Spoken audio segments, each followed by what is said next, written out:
एक दिन रास्ते में रेणु भाभी मिल गईं। बड़ी उदास, दुखी लग रही थी। मैंने कारण पूछा तो उबल पड़ी। बोली, क्या बताऊं तुम्हें? माताजी ने तो हमारी नाक में दम कर रखा है। गांव में पड़ी थी, अच्छी खासी। इन्हें शौक चर्राया माँ की सेवा का, ले आए मेरे सिर पर मुसीबत। अब मैं भुगत रही हूँ। भाभी की आवाज कुछ ऊंची होती जा रही थी, कुछ क्रोध से, कुछ खीस से। रास्ते में आते जाते लोग अजीब नजरों से हमें घूरते जा रहे थे। मैंने धीरे से उनका हाथ पकड़कर कहा, चलो न भाभी, पास ही किसी होटल में चाय पी लें, वहीं बातें भी हो जाएंगी।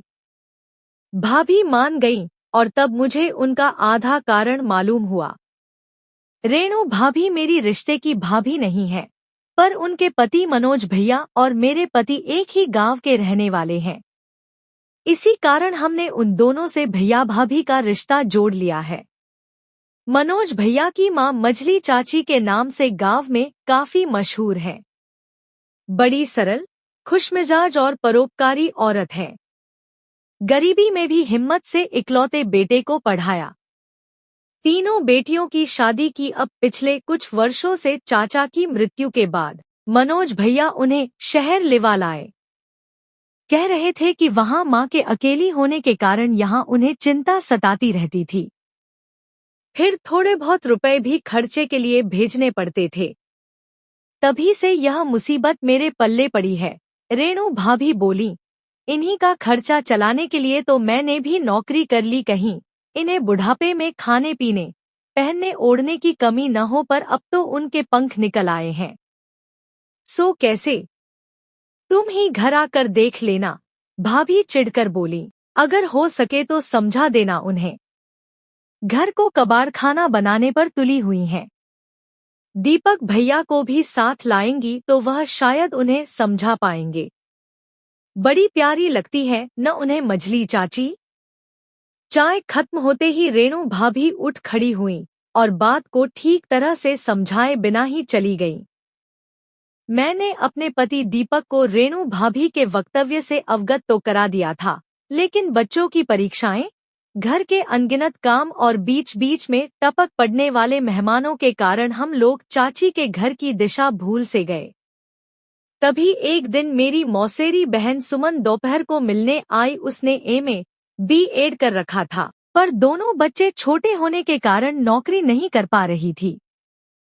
हालांकि उसके परिवार को अतिरिक्त आय की आवश्यकता थी। न गांव में अपना खुद का घर था, न यहाँ किराए का घर ढंग का था। 2 देवर पढ़ रहे थे, उनका खर्चा वही उठाती थी। सास बीमार थी, इसलिए पोतों की देखभाल नहीं कर सकती थी। ससुर गांव की टुकड़ा भर जमीन को संभाल कर जैसे तैसे अपना काम चलाते थे। फिर भी सुमन की कार्यकुशलता और स्नेह भरे स्वभाव के कारण परिवार खुश रहता था।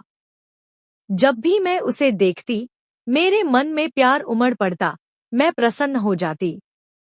उस दिन भी वह हंसती हुई आई, एक बड़ा सा पैकेट मेरे हाथ में थमाकर बोली, लो भरपेट मिठाई खाओ।